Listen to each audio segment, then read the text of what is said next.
This is a pre-weld check. This is how you check your booth before you get ready to weld.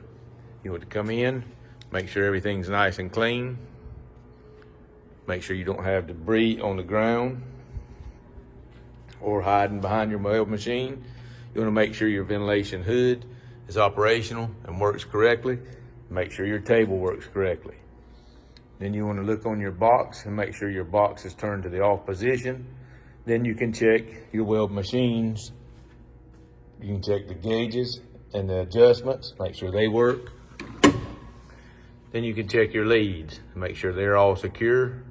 Make sure your power source is off. Make sure your ground is in a good position and then tight. You can make sure your rollers work properly. Make sure your tensioners and your gear and your drives work properly. Make sure the leads coming into there are not frayed and can get in the way, cause you to arc out. Shut your lid. Make sure your hoses don't leak. Make sure your gas is in and on in the right position. Then you'll be ready to install your welding lead and stinger and your wire and get to welding. Thank you.